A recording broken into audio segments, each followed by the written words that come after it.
இன்றைய திராவிட முன்னேற்ற கழகத்தை நீங்கள் அளவுகோலாக வைத்துக்கொண்டு தொடக்க காலத்திலிருந்து திராவிட முன்னேற்ற கழகத்தை பார்க்கக்கூடாது. பாலிடிக்ஸ் இஸ் மாஸ்டர் சயின்ஸ்ன்றான். இந்த கட்சி ஆட்சியில் இருக்கிற வரை எனக்கு எல்லாம் கிடைத்தது, இனி இது ஆட்சிக்கு வரப்போகிற வாய்ப்பே இல்லை என்ற அடுத்த நிலையிலேயே 90 வயதான நிலையிலேயும் கலைஞரால் அரசியலை விட்டு வெளியே வர முடியல. மேடை என்பது மாலை நேர பல்கலைக்கழகமாக இருந்தது. இன்றைக்கு கூவமும் பக்கிங்ஹாம் கேனாலும் ஒன்றா சேர்ந்து சாக்கடையை மொத்தமாக சமூகத்தில் கொண்டு வந்து சேர்க்கிற நிலைக்கு வந்துடுச்சு. இன்றைக்கு இருக்கக்கூடிய தலைவர்களை பார்த்து விட்டு வரக்கூடியவன் எப்படி இருப்பான்? தமிழருவி தர்பார் நேயர்களுக்கு வணக்கம். கேளுங்கள் சொல்கிறேன் பகுதிக்கு உங்களை அன்போடு வரவேற்கிறோம். வணக்கம் ஐயா. வணக்கம் வாசுகி. ஐயா, என் மனதில் உள்ள சில கேள்விகளுக்கான பதிலை உங்களிடம் எதிர்பார்க்கிறேன். கேட்கலாமா? தாராளமாக. இப்போது தமிழருவி தர்பாரை அரசியல் கலப்பே இல்லாமல் நடத்த முடியாதா?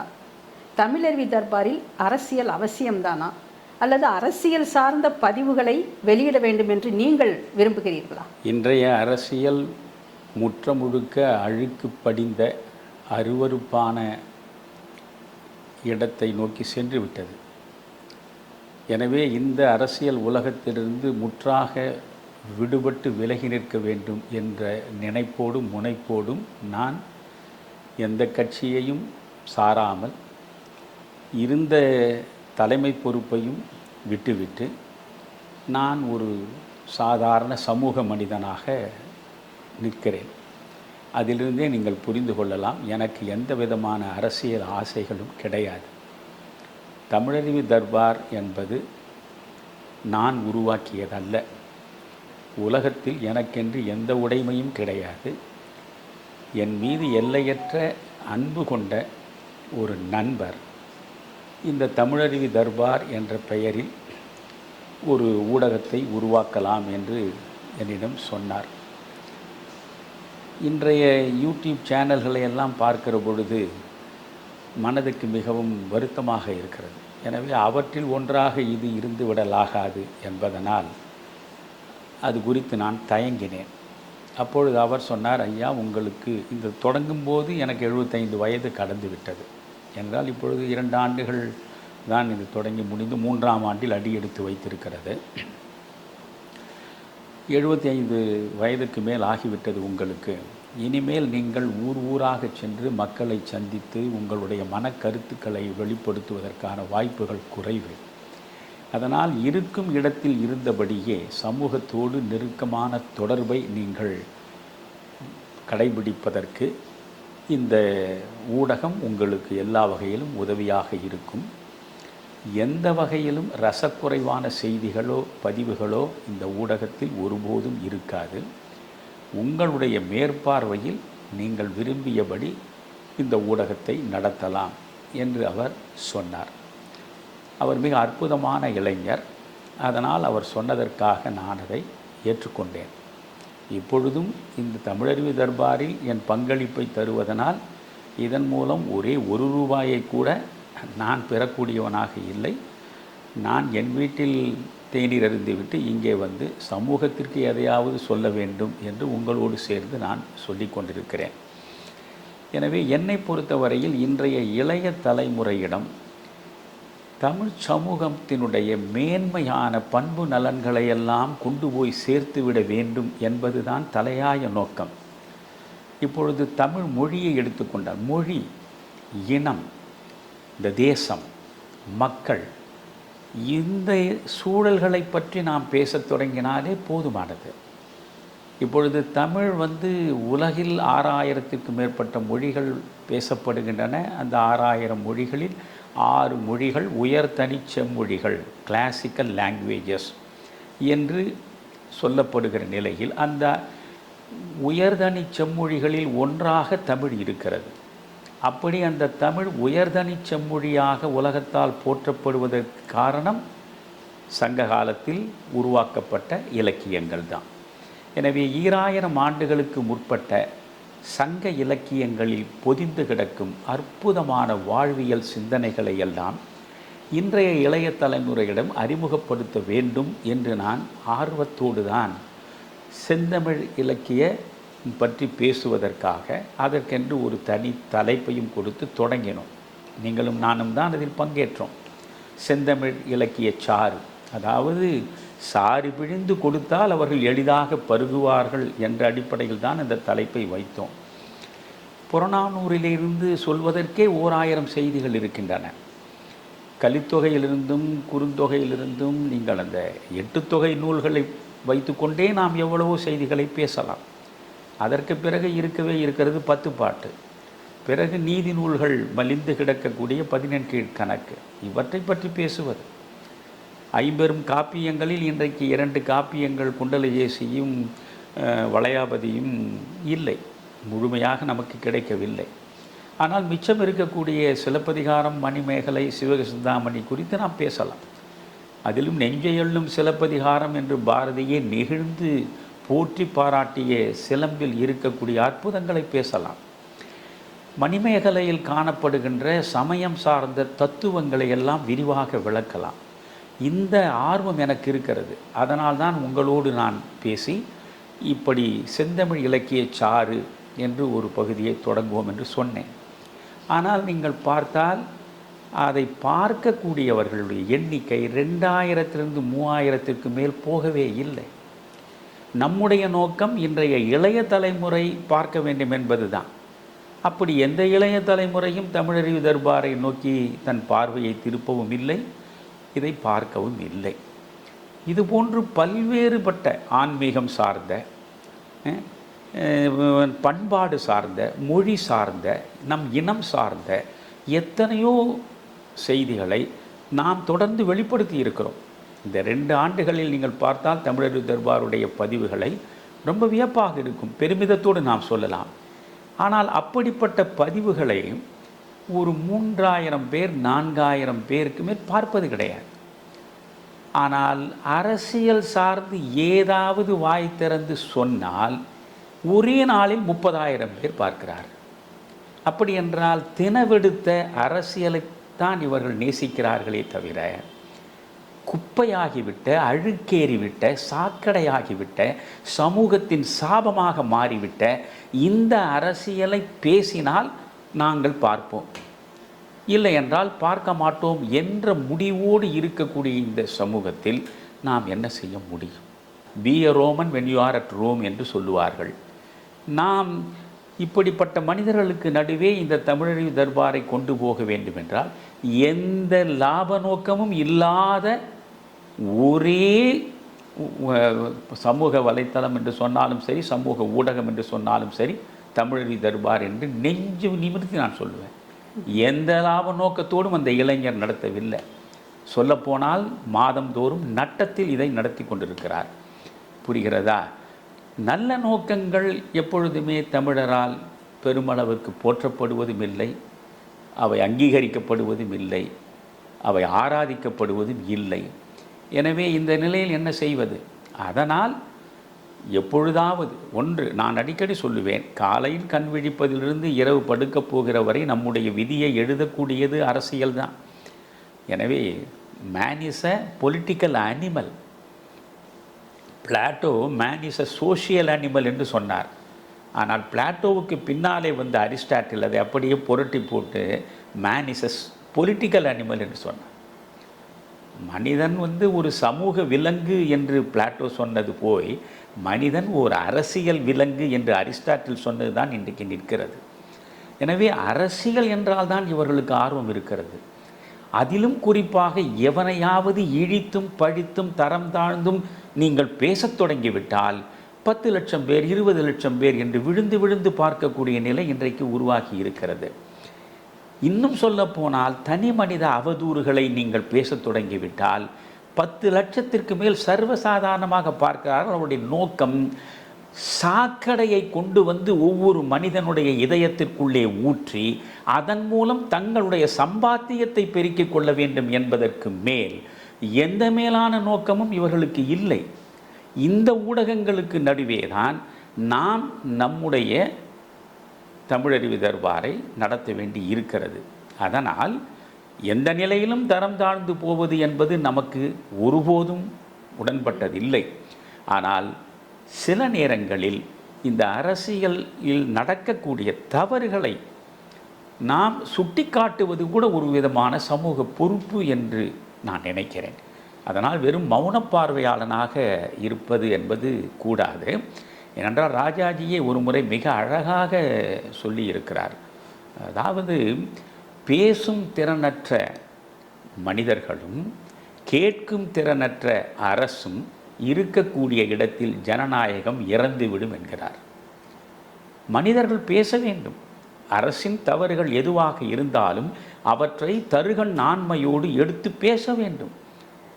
அரசு மக்கள் என்ன சொல்கிறார்கள் என்பதை கூர்ந்து செவிமடுக்க வேண்டும். அப்படி செவிமடுக்கக்கூடிய அரசும் பேசக்கூடிய திறன் உள்ள மக்களும் இணைந்தால்தான் ஜனநாயகம் இருக்கும்.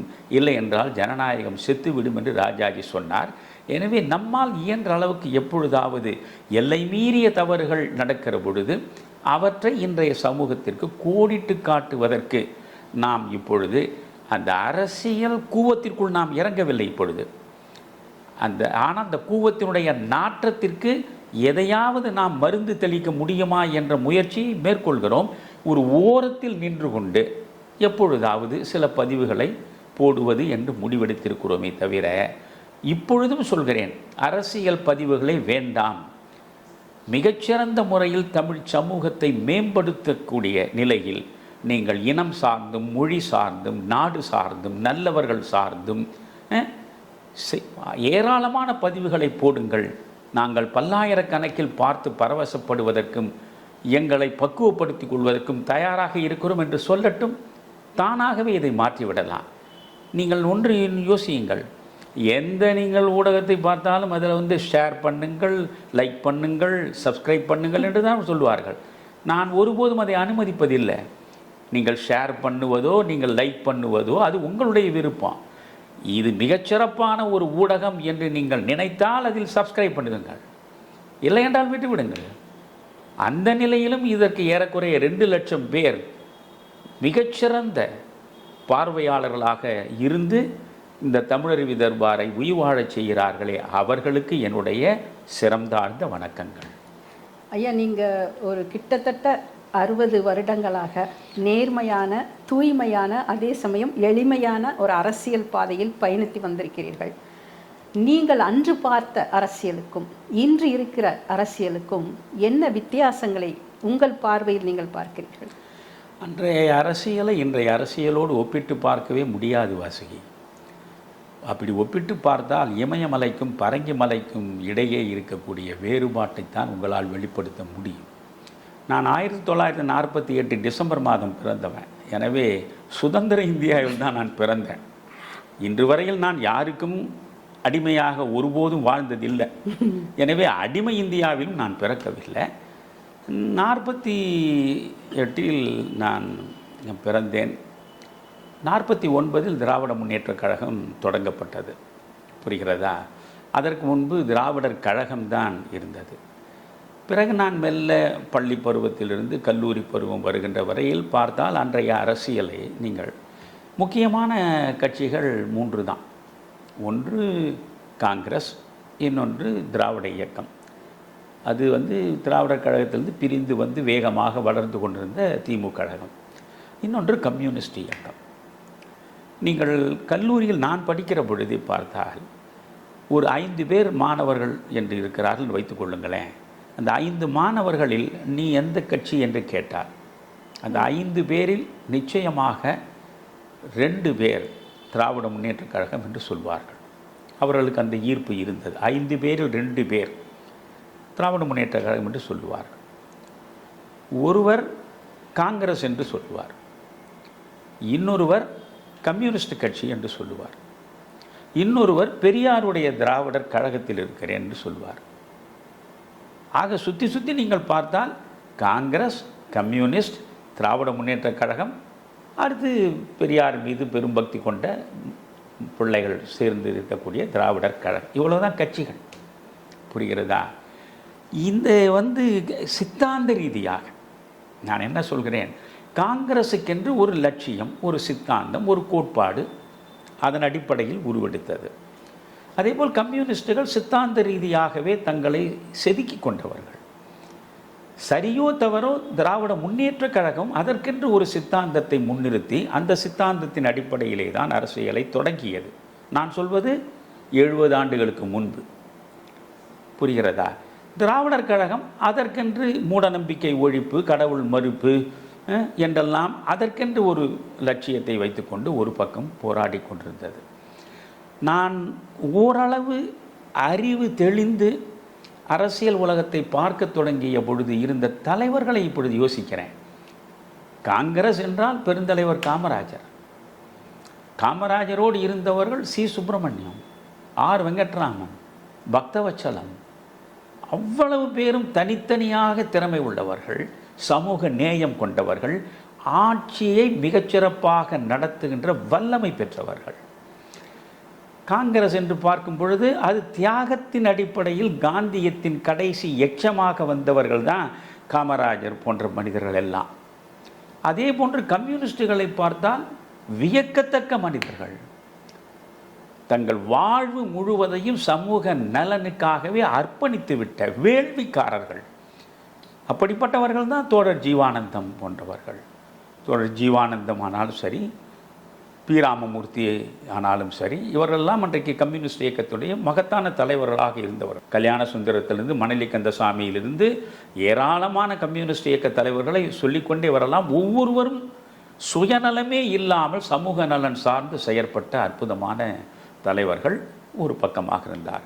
இன்றைய திராவிட முன்னேற்றக் கழகத்தை நீங்கள் அளவுகோலாக வைத்துக்கொண்டு நீங்கள் தொடக்க காலத்திலிருந்து திராவிட முன்னேற்றக் கழகத்தை பார்க்கக்கூடாது. தொடக்க காலத்தில் உண்மையிலேயே அண்ணாவினுடைய தலைமையில் பெரியாரை விட்டு வெளியே வந்து திராவிட முன்னேற்றக் கழகத்தை 1949 செப்டம்பர் மாதம் 17ஆம் நாள் அவர்கள் தொடங்கினார்களே, அதற்கு பிறகு நீங்கள் பார்த்தால் 67 வரையிலும் கூட உண்மையாக ஒரு சமூக மாற்றத்தை உருவாக்க வேண்டும், அடித்தட்டு மக்கள் மேலெழ வேண்டும், ஏழை எளிய மக்களின் குரலாக நாம் இருக்க வேண்டும் என்பது போன்ற பல்வேறு மக்கள் நலன் சார்ந்த சிந்தனைகளோடு தான் அந்த அரசியல் களத்திற்கு வந்தவர்கள். அது அண்ணா ஆனாலும் சரி, கலைஞர் ஆனாலும் சரி, நாவலர் நெடுஞ்செழியன் ஆனாலும், சம்பத் ஆனாலும், மற்ற எல்லா தலைவர்களையும் பார்த்தாலும் அவர்களுக்கென்று ஒரு சமூக பார்வை இருந்தது. உண்மையில் சொல்கிறேன், அன்றைக்கு இருந்த திராவிட முன்னேற்றக் கழகத்தின் தொண்டர்களைப் போல நீங்கள் எங்கேயும் பார்க்க முடியாது. அந்த கட்சியின் மீது அப்படி ஒரு வெறி, அதிலும் அண்ணாவினுடைய எழுத்தின் மீதும் பேச்சின் மீதும் அப்படி ஒரு மயக்கம். அதனால் அவர்கள் சகலத்தையும் அர்ப்பணிக்க தயாராக இருந்தார்கள். மிகவும் அடித்தட்டிலே இருந்து மேலே வந்த கட்சி தான் திராவிட முன்னேற்றக் கழகம். இன்றைக்கு அது அம்பானிகளின் கட்சியாக மாறிவிட்டது. அடித்தட்டிலே இருக்கக்கூடிய மக்கள் அவர்கள் தமிழ்நாடு முழுவதும் தொடர்ந்து கூட்டம் போட்டுக்கொண்டே இருப்பார்கள். ஆச்சரியம் என்ன தெரியுமா? எந்த அரசியல் கட்சியிலும் அப்படி நீங்கள் பார்த்திருக்க முடியாது. அதில் உள்ள பெரும்பாலான அத்தனை தலைவர்களும் அற்புதமாக பேசும் ஆற்றலை பெற்றவர்கள், எழுதும் ஆற்றலை பெற்றவர்கள். அது சாதாரண விஷயம் இல்லை. அண்ணா அவர் ஒரு பத்திரிகை நடத்துவார், அவர் திராவிட நாடு என்று ஒரு பத்திரிகை நடத்துவார், காஞ்சி என்று ஒரு பத்திரிகை நடத்துவார். அந்த பக்கம் நெடுஞ்செழியன் பார்த்தால் அவர் மன்றம் என்று அவர் ஒரு பத்திரிகையை நடத்துவார். கலைஞரை பார்த்தால் அவர் முரசொலி என்று ஒரு பத்திரிகை நடத்துவார். அதில் பத்திரிகை நடத்தாத தலைவர்களே இல்லை. நான் பள்ளிக்கூடத்தில் படிக்கிற பொழுது ஏவிபி ஆசை தம்பி என்று ஒருவர் இருந்தார். இன்றைக்கு பலருக்கு தெரியாது. தனி அரசு என்று பத்திரிகை. ஆக ஏராளமான இதழ்களை நடத்தினார்கள்.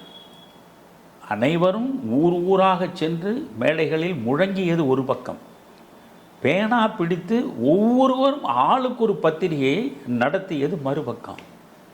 நீங்கள் இன்றைக்கு திமுகவில் நீங்கள் வாசிப்பு என்பதையே காண முடியாது. ஆனால் அன்றைக்கு வாசிக்காதவனையே நீங்கள் பார்க்க முடியாது. ஏனென்றால் ஒவ்வொரு ஊரிலும் திராவிட முன்னேற்றக் கழகத்திற்கென்று அந்த கிளை அமைப்புகள் ஒரு நூலகம் மாதிரி ஒன்று வைத்திருப்பார், ஒரு மன்றம் என்று ஒன்று வைத்திருப்பார்கள். ரொம்ப சின்னஞ்சிறு குடில் போன்று தான் இருக்கும். அந்த மன்றத்திற்குள்ளே நீங்கள் நுழைந்து விட்டால் ஒரு 20 இதழ்களை பார்க்கலாம். அத்தனையும் திராவிட முன்னேற்றக் கழகத்தில் இருந்த தலைவர்கள் நடத்தக்கூடிய பத்திரிகைகளாகத்தான் இருக்கும். அது நீங்கள் கலைஞருடைய முரசொலியாகட்டும், அண்ணாவுடைய திராவிட நாடாகட்டும், நாவலருடைய மன்றமாகட்டும், அதே போல் நீங்கள் வந்து இந்த ஐயோபி ஆசத்தம்பி நடத்திய தனியரசு என்ற பத்திரிகை ஆகட்டும், கண்ணதாசன் நடத்திய தென்றல் ஆகட்டும், அன்றைக்கு தென்றல் படித்தவர்களை எல்லாம் பெருமளவுக்கு ஈர்த்த ஒரு அற்புதமான ஏடு அது. எனவே இப்படி ஏராளமாக எழுதத் தெரிந்த பேசத் தெரிந்தவர்கள் எளிய மக்களிடம் சென்று சேர்ந்தார்கள். இப்பொழுது உட்கார்ந்த இடத்திலேயே விஜய் போய் சேர்ந்து விட்டார். ஏனென்றால் அவருக்கான அந்த சினிமா, அந்த ஊடகம் மிக வலிமையானது. அதன் மூலம் அவரால் எளிதாக சேர முடிந்தது. அப்பொழுது அப்படி அல்ல, ஊர் ஊராக செல்ல வேண்டும். தெரு தெருவாக போய் மக்கள் முன்னாலே உங்கள் உடம்பில் ஊறி கிடக்கும் இரத்தத்தை கொட்டித்தான் உங்களுடைய கருத்துக்களை கொண்டு போய் சேர்க்க வேண்டும். அப்படியெல்லாம் சிரமப்பட்டு வளர்ந்த கட்சி தான் திராவிட முன்னேற்றக் கழகம். அதை நான் நேரடியாக பார்த்திருக்கிறேன். அதில் உள்ள அத்தனை தலைவர்கள் பேச்சுக்களையும் நான் கேட்டிருக்கிறேன். அத்தனை பேர் எழுதிய எழுத்துக்களையும் கூட முடிந்த வரையில் நான் படித்திருக்கிறேன். என்றால் இப்பொழுது மாநகராட்சி பின்னாளில் திராவிட முன்னேற்றக் கழகத்தின் கையில் வந்துவிட்டது, சென்னை மாநகராட்சி. அதனால் திராவிட முன்னேற்றக் கழக ஏடுகள் அனைத்தும் சென்னை மாநகராட்சி நூலகத்தில் கொட்டி கிடக்கும். அங்கே போய் உட்கார்ந்து கொண்டால் எல்லா பத்திரிகைகளையும் நாம் ஒரு முறை வாசித்து விடலாம் வைத்துக்கொள்ளுங்களேன். அப்படி ஒரு எளிய மக்களினுடைய குரலாக, பிரதிநிதியாக திராவிட முன்னேற்றக் கழகம் வளர்ந்து கொண்டிருந்தது. ஒரு பக்கம் கம்யூனிஸ்டுகள் சொல்லவே வேண்டியதில்லை. அவர்கள் வந்து அர்ப்பணிப்போடு அரசியலில் இருந்தவர்கள். அவர்கள் தஞ்சையிலெல்லாம் அவர்கள் நடத்திய போராட்டங்கள் எல்லாம், அதாவது கம்யூனிஸ்டுகளுக்கான பின்புலமே என்ன? போராட்ட வாழ்க்கை தான். ஒன்று விவசாயிகளின் நலனுக்காக தொடர்ந்து அந்த டெல்டா பகுதிகளில் அவர்கள் குரல் கொடுத்து போராடியது, எப்பேற்பட்ட பண்ணையார்களின் ஆதிக்கத்திற்கெல்லாம் எதிராக அவர்கள் எவ்வளவு தியாகங்களை செய்திருக்கிறார். அவற்றையெல்லாம் நாம் படித்து பார்ப்பது இல்லை. தொழிலாளர்களுக்கு எங்கே பிரச்சனை என்றாலும் முதலில் குரல் கொடுக்கக்கூடியவர்களாக அவர்கள் இருந்தார்கள். ஏன் இன்றைக்கு கம்யூனிஸ்ட் கட்சி தேய்ந்து விட்டது? காரணம் வந்து அவர்களுடைய முதுகெலும்பாக இருந்ததே அந்த போராட்ட குணமும், போராட்டத்தை நடத்த வேண்டிய கட்டாயத்தில் இருந்தார்கள். காரணம், பிரச்சனைகள் தொழிலாளர்களிடையே, விவசாயிகளிடையே மலிந்து கிடந்தது. அவற்றையெல்லாம் அவர் முன்னெடுத்து போராடினார்கள். அதனால் அந்த கட்சி கணிசமாக தஞ்சை மாவட்டத்தில் மிகப்பெரிய செல்வாக்கோடு இருந்தது. நீங்கள் சென்னை ராஜதானியாக இருந்து, அதை மெட்ராஸ் பிரசிடென்சி, அப்பொழுது பார்த்தால் நீங்கள் காங்கிரஸ் கட்சிக்கு அடுத்து மிகப்பெரிய சட்டமன்ற உறுப்பினர்களை பெற்றிருந்த கட்சி கம்யூனிஸ்ட் கட்சி தான். ஒரு பக்கம் மாபெரும் தலைவர்கள், ஜீவாவை பற்றியெல்லாம் நான் பேசியிருக்கிறேன். யூடியூப்பில் பார்த்தால் நீங்கள் கேட்கும்பொழுது உங்களுக்கு கண்ணீர் வரும். எனவே அப்படி ஜீவா, ராமமூர்த்தி போன்ற மனிதர்கள், இந்த பக்கம் அண்ணாவுக்கு பின்னாலே நின்ற மனிதர்கள். அதுவும் நான் வந்து திராவிட முன்னேற்றக் கழகத்தில் எல்லோரு பேச்சையும் நான் கேட்டிருக்கிறேன். அதாவது பேசத் தெரிந்த ஆற்றல். நான் அதுக்காக எப்பொழுதுமே திராவிட முன்னேற்றக் கழகத்தில் தொடக்கம் தொட்டே நரகல் நடை பேச்சாளர்கள் இருப்பார்கள். அவர்கள் தவிர்த்ததில்லை. நரகல் நடை பேச்சாளர்களுக்கு ஒரு இடம் எப்பொழுதும் திராவிட முன்னேற்றக் கழகத்தில் இருந்திருக்கிறது என்பது ஒரு துரதிருஷ்டவசமான செய்தி தான். ஆனால் இவர்களை தவிர்த்து விட்டு மிகச்சிறப்பாக அதாவது ஒரு பல்கலைக்கழகத்தில் பாடம் நடத்துவது போல பேசுவார்கள். நீங்கள் அண்ணா பேச்சை கேட்டாலும் சரி, சம்பத் பேச்சை கேட்டாலும் சரி, நாவலரை கேட்டாலும் சரி, நீங்கள் சம்பத் பேச்சை கேட்க வேண்டும். நான் அதை பல இடங்களில் சொல்லியிருக்கிறேன். தாக்குதல் என்பதே எவ்வளவு நாகரிகமாக இருந்தது என்பதை அன்று பார்த்தவன் நான். இன்றைக்கு எப்படி சரிந்து கிடக்கிறது என்பதை பார்ப்பவன் நான். சம்பத் பேசுகிற பொழுது ஒரு கட்டத்தில் அவர் அண்ணாவை விட்டு வெளியே வந்து விடுகிறார். 60களில் திராவிட முன்னேற்றக் கழகத்தை விட்டு வெளியே வந்து தமிழ் தேசிய கட்சி என்று ஒன்றை தொடங்குகிறார்.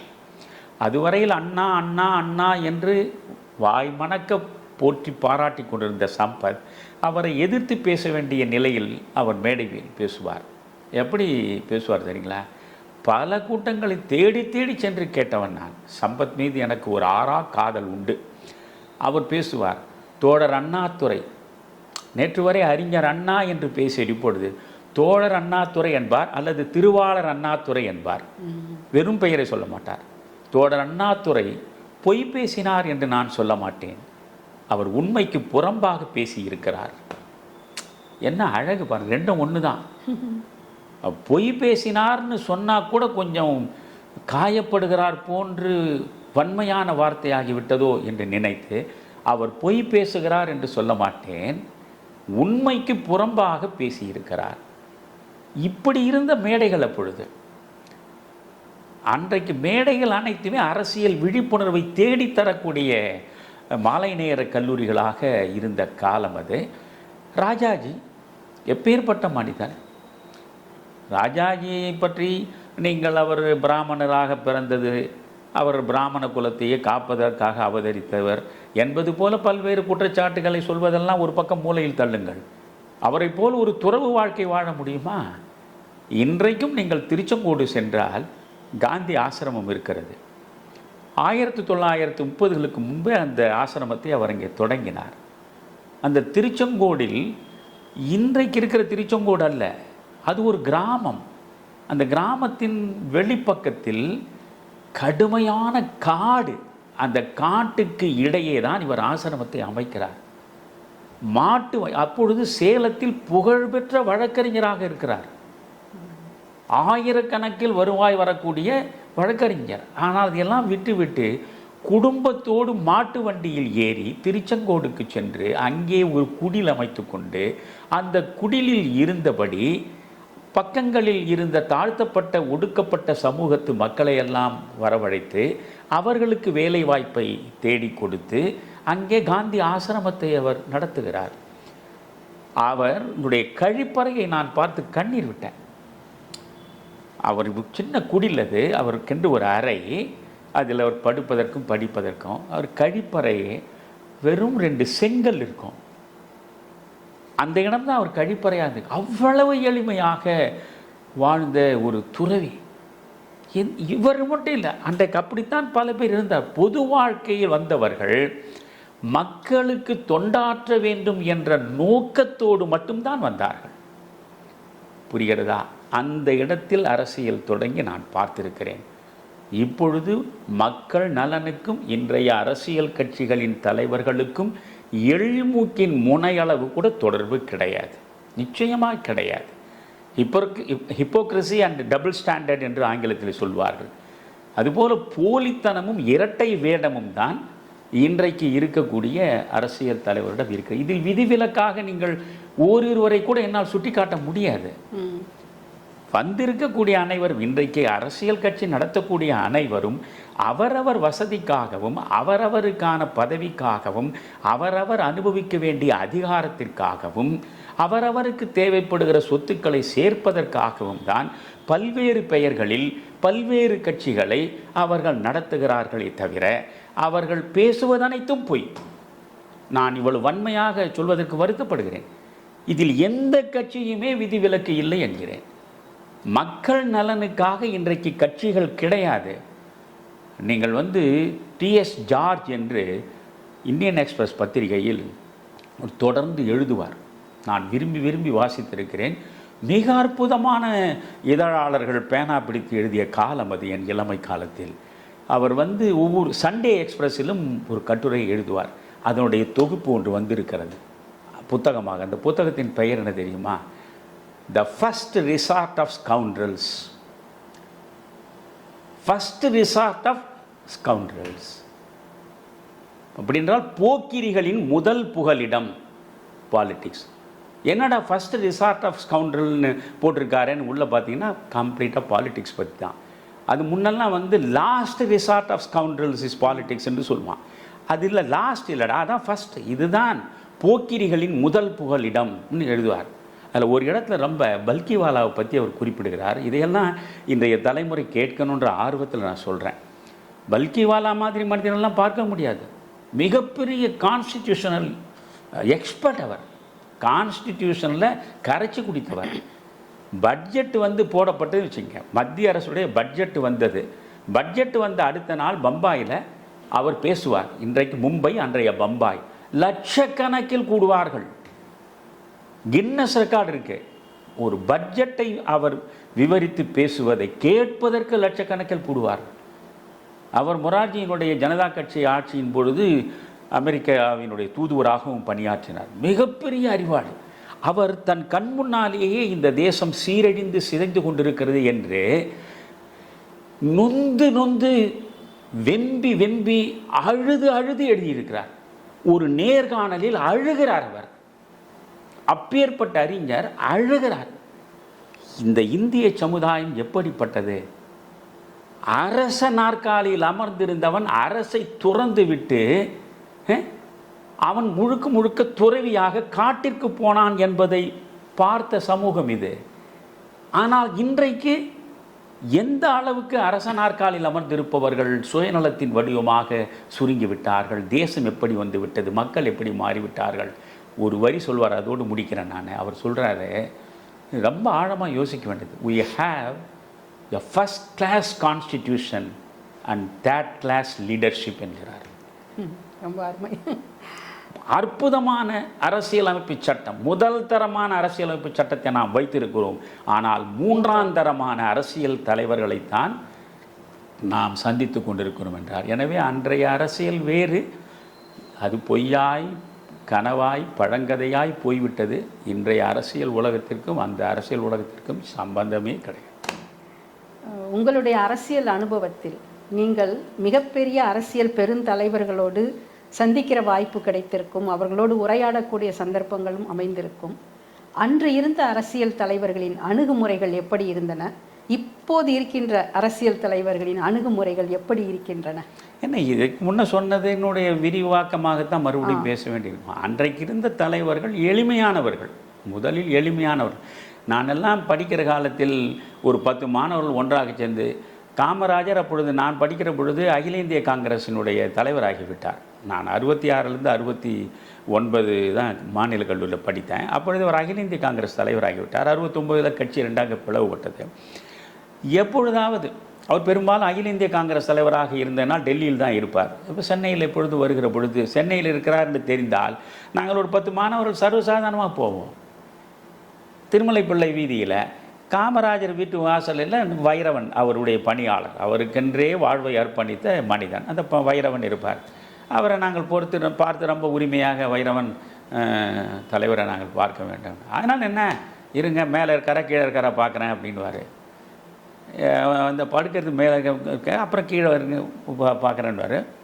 போனதும் வாங்க உள்ள, கல்லூரியிலேருந்து பையனுங்க வந்திருக்கானுங்கன்னு சொன்னால் போதும் அவருக்கு. காலேஜிலேருந்து பசங்க வந்திருக்காங்கய்யா உங்களை பார்க்குறதுக்குன்னா வர சொல்ல. ஒரு தாத்தாவிடம் பேரப்பிள்ளைகள் உட்கார்ந்து கொண்டு பேசினால் எப்படி இருக்கும் அந்த சூழல், அப்படி 9 ஆண்டுகள் சிறை கம்பிகளை தழுவி தியாக முத்திரையை ஏற்றுக்கொண்ட மனிதன், இந்தியாவின் 2 பிரதமர்களை இனங்காட்டி உருவாக்கிய மனிதன், 9 ஆண்டுகள் இந்த தமிழ் சமூகத்தில் ஒரு பொற்கால ஆட்சியை தந்த மனிதன். அது போன்ற எந்த பிம்பத்தையும் பின்னால் வைத்து கொண்டு அவர் எங்களிடம் பேசலை. ரொம்ப சாதாரணமாக பேசுவார். எடுத்த உடனே நீ என்ன படிக்கிற, நீ எந்த ஊர், உங்கள் அப்பா யார் எல்லாம் கேட்பார். ஆமாம் படிக்கிற வேலையை விட்டு நீங்கள் ஏன் வந்த அதை கேட்பார். இல்லையா நாங்கள் காங்கிரஸ் நீ என்ன பண்ண போகிற, படிக்கிற வேலையை பார், முதல்ல படிக்கிற வேலையை பார், வீட்டை பார், அப்புறம் நாட்டை பார்க்க. நாங்கள்லாம் சுதந்திர போராட்ட காலத்தில் அடிமை இந்தியாவில் இருந்தோம். அப்போ முதல்ல எங்களுக்கு நாடு தான், அதனால் வீட்டை விட்டுட்டு நாட்டை பார்க்க வந்தோம். இப்போ நீங்கள்லாம் சுதந்திர இந்தியாவில் இருக்கிறீங்க, அதனால் ஒரு பிரச்சனையும் இல்லை, அது நாடு நல்லா நடக்கும். நீங்கள் முதல்ல உங்களை பார்த்து வீட்டை பார்த்துட்டு நாட்டுக்கு வாங்க, இப்படியெல்லாம் பேசுவார். அதையெல்லாம் கேட்டு வளர்ந்தவன் நான், புரிகிறதுங்களா? இது மாதிரி நான் பார்க்காத தலைவர்கள் இல்லை, நான் பழகாதவர்களும் இல்லை. இந்த நாட்டின் பிரதமர்களாக இருந்தவர்களே மொராஜி தேசாய், பிறகு நீங்கள் விபி சிங்கு, தேவகவுடா, சந்திரசேகர், ஐகே குஜ்ரால், இவர்கள் அனைவரையும் நான் பார்த்தவன் தான், இவர்களோடெல்லாம் பேசினவன் தான். மொரார்ஜியை நான் பேட்டியே எடுத்திருக்கேன். மொரார்ஜி யாருக்கும் பிரபலமான பத்திரிகைகளுக்கே ஒரு பேட்டியெல்லாம் கொடுக்க மாட்டார். எனக்கு அப்பொழுது ஒரு துணிச்சல் உண்டு. என்னை பொறுத்தவரையிலும் பெரியோரை வியத்தலும் இளமே, சிறியோரை இகழ்தல் அதனினும் இளமே என்பது வேத வரி மாதிரி. எனக்கு ஆஹா இவரா அப்படின்னு வியக்கவும் மாட்டேன், இவனா அப்படின்னு சொல்லிட்டு வெறுக்கவும் மாட்டேன். எனவே எனக்கு எந்த பிரமிப்பும் கிடையாது. நான் மொரார்ஜி தேசாயிடமே போய் நேரடியாகவே நான் நேர்காணல் நடத்தினேன். அது முதல்ல அவர் கொடுக்க மாட்டேன்னு சொன்னார். நான் கட்சிக்காரன், கட்சி பத்திரிகை நடத்துகிறேன், இந்த பத்திரிகைக்கு நீங்கள் கொடுத்து தான் ஆகணும்னு அடம் பிடிச்சேன். அவர் 10 பிரமாதமாக அந்த நேர்காணல் கொடுத்தாரு. அது ஏறக்குறைய அப்போ நெற்றிக்கண் என்ற இதழை நான் நடத்தினேன். கிருஷ்ணமூர்த்தி என்று என் மீது எல்லையற்ற அன்பு கொண்டிருந்த ஒரு தொண்டன். அவன் வந்து முன்னின்று அதை பார்த்து கொண்டு நடத்தினான். அந்த பத்திரிகையில் 3 இதழ்களாக தொடர்ந்து அந்த நேர்காணலை போட்டோம். அவ்வளோ வரவேற்பு பெற்ற அந்த மாதிரி கேள்வியெல்லாம் கேட்டேன். அதில் எனக்கு கிடைத்த ஒரு பெரிய அனுபவம் என்ன தெரியுமா? நான் ஏதோ ஒரு கேள்வியை யாரோ ஒருவர் சொன்னதை கோட் பண்ணி பேசினேன். எனக்கு எப்பொழுதும் இந்த கோட் பண்ணி பேசினா கொஞ்சம் பிடிக்கும். இப்போ நீங்கள் வந்து ஓஷோவை படிங்க, நிறைய கொட்டேஷன்ஸ் இருக்கும். கபீர்தாசர் இதை சொன்னார், அவர் அதை சொன்னார், ஜென்னில் இது இருக்குது, இப்படிலாம் அவர் கோட் பண்ணுவார். ஜே கிருஷ்ணமூர்த்தியை படிங்க, எதையுமே கோட் பண்ண மாட்டார். சுயமாக அவர் என்ன சிந்தித்தாரோ அதை மட்டும்தான் அவர் பேசிக்கொண்டே போவார். இது அடிப்படை வித்தியாசம். அதனால் ஜேகேவை படிக்கிறதுல கொஞ்சம் அவ்வளோ பெரிய ஆர்வம் வராது உங்களுக்கு எளிதாக. ஓஷோவோடு நீங்கள் எளிதில் கலந்துடலாம். அது மாதிரி நாங்கள் அவராண்டு ஏதோ ஒரு இப்போ நினைவில்லை, ஏன்னா ஒரு 60 ஆண்டுகளுக்கு மேலே ஆகிடுச்சு. ஏதோ ஒரு கோட் பண்ணி இவர் இப்படி சொல்கிறாரு, ஏன்னு சொன்னேன். Don't quote others, think yourself and ask your own question, don't quote others அப்படின்னு பட்டு நடித்தார். அதுக்கப்புறம் நான் அவராண்ட பேசும் பொழுது இந்த வேறு ஏதோ ஒரு பொருத்தமான கேள்வியை கேட்டேன். After Nehru, who is after நேருன்னு அன்னைக்கு சொன்னாங்க. அதுக்கு பிறகு அடுத்தடுத்து வந்தாங்க அப்படின்னு இது பற்றி எதை கேட்கும்போது ஒரு விஷயம் அவர் சொன்னார். Under the sun no one is inevitable. அப்படி இந்த வேத வரி மாதிரி எழுதி வச்சுக்கணும். Under the sun no one is inevitable. சூரியனுக்கு கீழே எவனுமே தவிர்க்க முடியாதவன் என்று கிடையாது. இவன் போனால் இன்னொருத்தன் வருவான், அவன் போனால் இன்னொருத்தன் வருவான். நான் நேரு போனால் சாஸ்திரி வந்தார், சாஸ்திரி போனால் இந்திரா காந்தி வந்தார், இந்திரா காந்தி போனால் மொரார்ஜி வந்தார், மொரார்ஜி போனால் இன்னொருத்தன் வருவான். சர்வசாதாரணம் சொன்னார். Under the sun nobody is இன்எவிட்டபிள்னு. இது மாதிரி நிறைய அனுபவங்கள் ஒவ்வொரு தலைவரிடமும் நான் அடைஞ்சிருக்கேன். அதையெல்லாம் பேச போனோம்னா மணிக்கணக்கில் போகும். ஆக நான் அன்று பார்த்த தலைவர்கள் எளிமையானவர்கள். ஒரு பெரிய ஒரு தொண்டனா அவனுக்கும் நமக்கும் ஒரு தூரம் இருக்கணும் அப்படின்லாம் எதுவுமே கிடையாது. பதவியை வைத்து கொண்ட மமதையும் கிடையாது. ரொம்ப எளிமையாக அணுகக்கூடியவர்களாக இருந்தார்கள். காரணம் அவர்கள் மக்கள் தான் முக்கியம். மொரார்ஜி பிரதமராக இருக்கும் பொழுது மெரினாவில் கூட்டம். அந்த கூட்டம் நடக்கிறதுக்கு இவர் புறப்படுறார். கமிஷனர் வந்து தொலைபேசி தொடர்பு கொண்டு சொல்கிறார், எத்தனை மணிக்கு கூட்டத்துக்கு பிரைம் மினிஸ்டர் வர போகிறாருன்னு கேட்குறாரு. அவருக்கு என்ன இதை பற்றி ஆக்கிறேன்னு மொரார்ஜி கேட்குறாரு. இல்லை, அவர் வருவதற்கு முன்னே டிராஃபிக்கை ரெகுலேட் பண்ணணும் அப்படின்னு கமிஷனர் சொல்கிறார். இவர் சொல்கிறார், நான் வருவதற்காக எதுக்கு நீ டிராஃபிக்கை ரெகுலேட் பண்ணுற? போகிற வாகனங்கள் போய்கொண்டே இருக்கட்டும், அதில் ஒரு வாகனமாக என்னுடைய வாகனம் வரும்னு சொல்லுனார். புரியுதா? இதை நேரடியாக பார்த்தவன் நான். இன்றைக்கு அப்படியெல்லாம் யோசிக்க முடியுமா? இன்றைக்கு விஜய் பனையூரிலிருந்து இங்கே வர்றதுக்கு 1500 போலீஸ்காரர்கள் வழியேற நிற்கிறார்கள்னு நான் கேட்குற பொழுது அதுதான் அன்றைய அரசியல் இன்றைய அரசியலுக்கு உள்ள இடைவெளி. எனவே அன்றைய அரசியல் தலைவர்கள் தியாகத்தையே தங்களுடைய வாழ்வியலாக மாற்றிக்கொண்டவர்கள், தேசத்துக்காகவே தங்களை அர்ப்பணித்து கொண்டவர்கள், சுகங்கள் என்று தேடி சென்றவர்கள் இல்லை. ஆனால் இன்றைக்கு இருப்பவர்கள் சுகங்களுக்காகவே அரசியல் வாழ்வை நடத்தி கொண்டிருப்பவர். அவ்வளோதான்.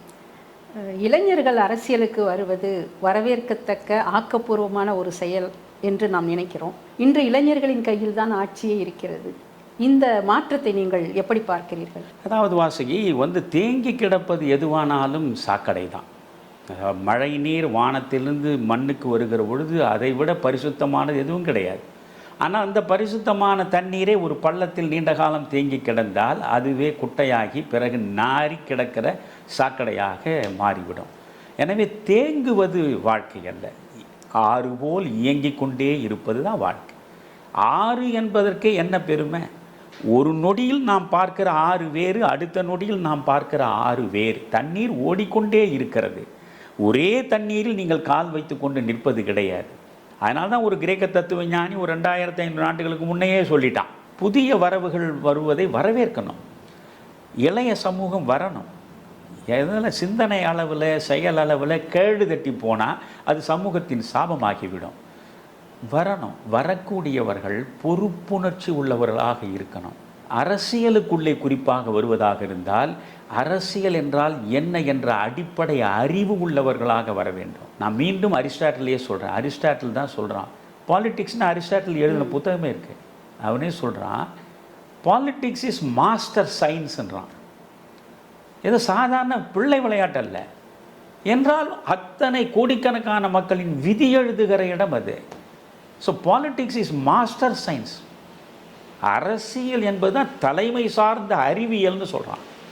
எனவே நன்றாக இந்த மண்ணினுடைய கலாச்சாரம், இதனுடைய பண்பாடு, மக்களுடைய வாழ்க்கை முறை, இவர்களுடைய பிரச்சனைகள்.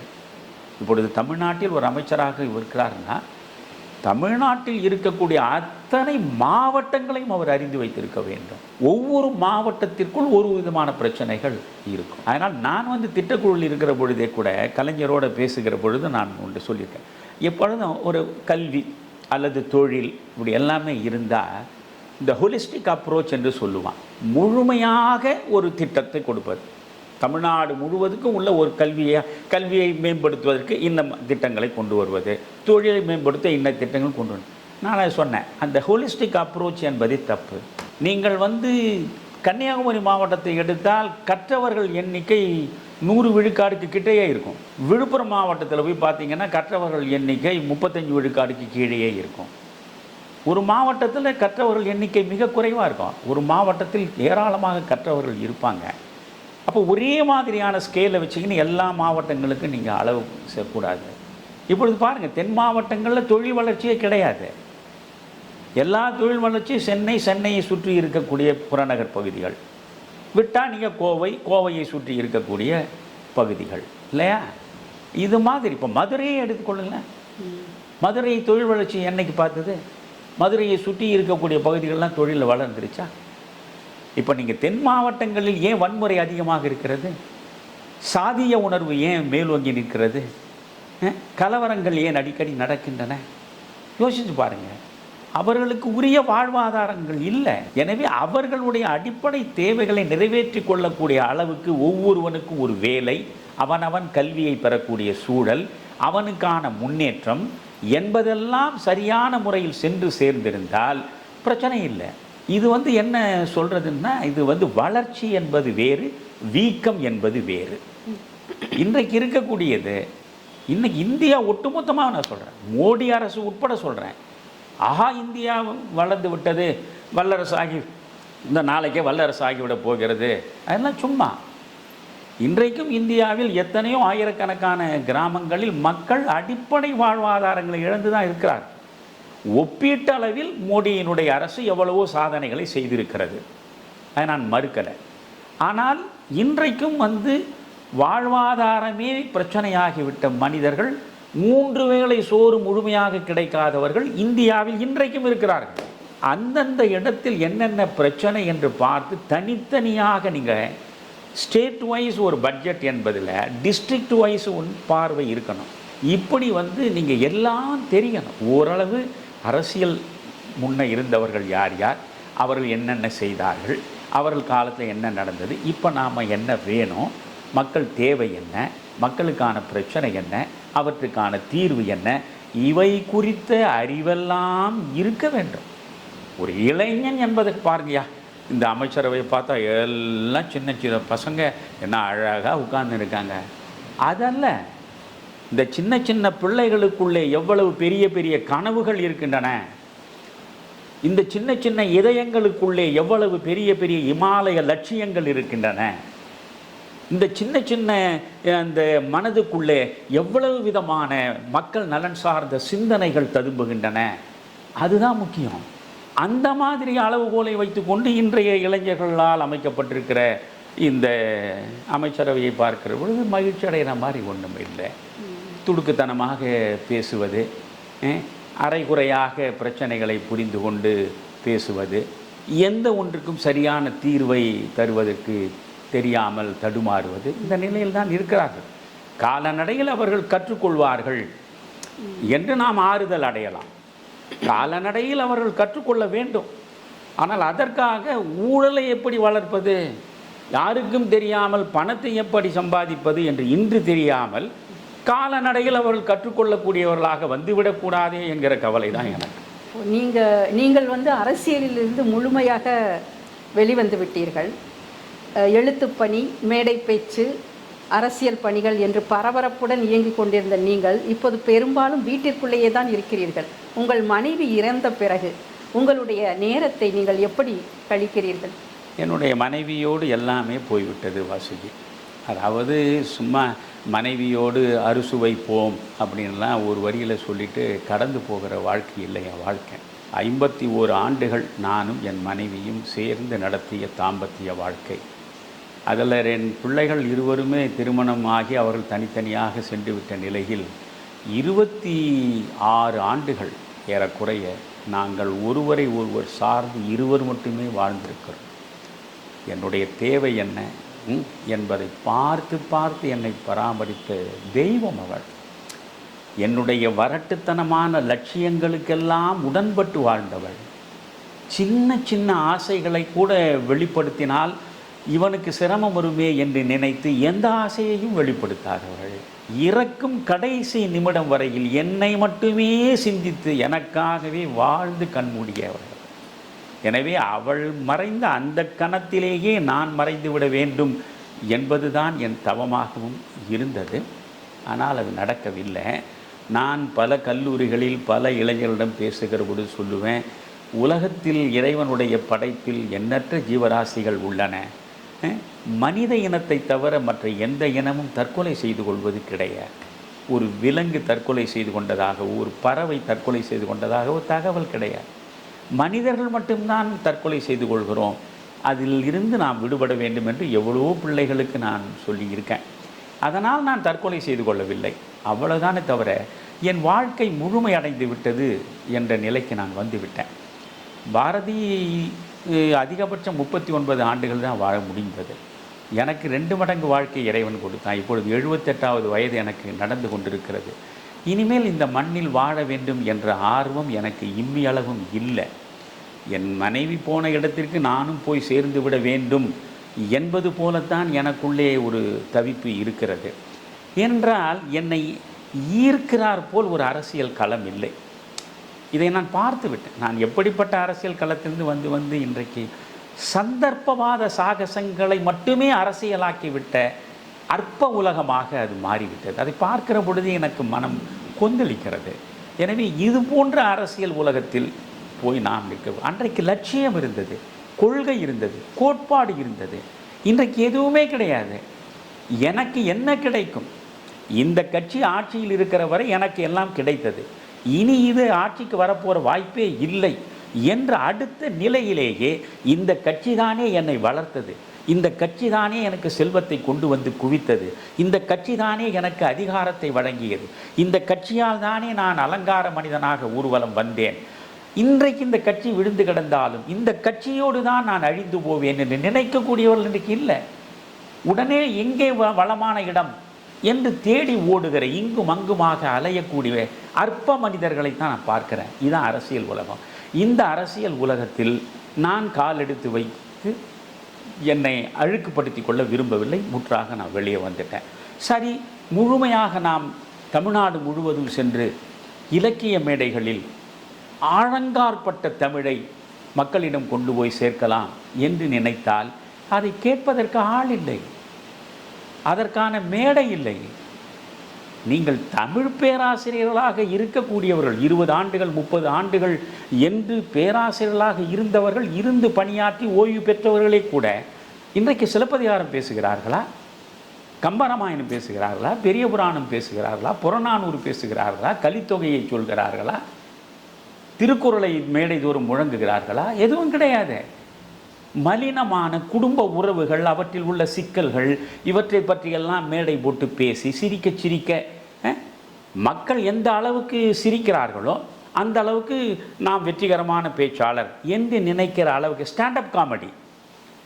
இன்றைக்கு ஒரே ஒரு மனிதன் நின்று கொண்டில்லை, இன்றைக்கு ஒட்டுமொத்த தமிழ்நாட்டு மேடைகளும் ஸ்டாண்டப் காமெடி மேடைகளாக போயிட்டன. எனவே நல்ல கருத்துக்களை காதலிப்பார் யாரும் இல்லை. அதனால் இவர்களுக்காக இனி நான் வாய் திறந்து போய் ஊர் ஊராக பேச வேண்டிய அவசியமும் இல்லை. நான் எவற்றையெல்லாம் இந்த மண்ணுடைய நலனுக்காக சொல்ல வேண்டும் என்று நினைத்தேனோ ஏராளமாக பேசிவிட்டேன். அதில் பல காற்றில் கரைந்து விட்டன. பல்லாயிரம் மேடைகளில் பேசியவை காற்றில் கரைந்து விட்டாலும் கூட இன்றைக்கும் தமிழருவி தர்பாரிலும் தமிழருவி சிந்தனை களஞ்சியத்திலும் இருக்கக்கூடிய என் பதிவுகளை ஒரு முறை இளைய தலைமுறை போட்டு பார்க்கட்டும். இந்த இளைய தலைமுறையிடம் நாட்டுப்பற்று மிகுதியாக இருக்க வேண்டும், தியாக உணர்வு மிக அதிகமாக இவர்களுக்குள்ளே இருக்க வேண்டும், மக்கள் நலன் சார்ந்த சிந்தனைகளை வைத்துக்கொண்டு வாழ்க்கையை நடத்த வேண்டும் என்று அறிவுறுத்துவதற்காகவே 12 தலைவர்களை பற்றி 12 மாதங்கள் கோவையில் நான் அன்னபூர்ணா ஓட்டல் உரிமையாளர் தாமோதரசாமி நாயுடு அவர்களும் அவருடைய மகன் அவரும் சேர்ந்து நடத்தியது. அதற்கு பின்புலமாக இருந்தவர் மரபின் மைந்தன் முத்தையா என்கிற அற்புதமான இளைஞன். இவரெல்லாம் சேர்ந்து அதை நடத்தினார்கள்.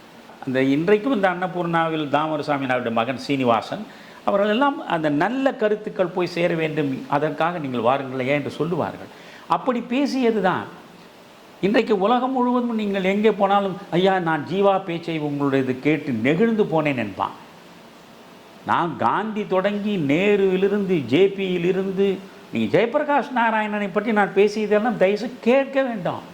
நான் காந்தியை விட ஒரு படி கூடுதலாக ஜேபியை மதிக்கக்கூடியவன். இப்படி அங்கிருந்து தொடங்கி பெரியார் வரை, காமராஜ் வரை, ஜீவா வரை எல்லாரை பற்றியும் பேசி வைத்திருக்கிறேன். இது நான் இந்த தமிழ்நாட்டிற்கு கொடுத்திருக்கக்கூடிய மிகப்பெரிய கொடை. ஒவ்வொன்றும் 2 மணி நேரம் பேசி அதையெல்லாம் யூடியூபில் இறக்கி வைத்திருக்கிறோம்.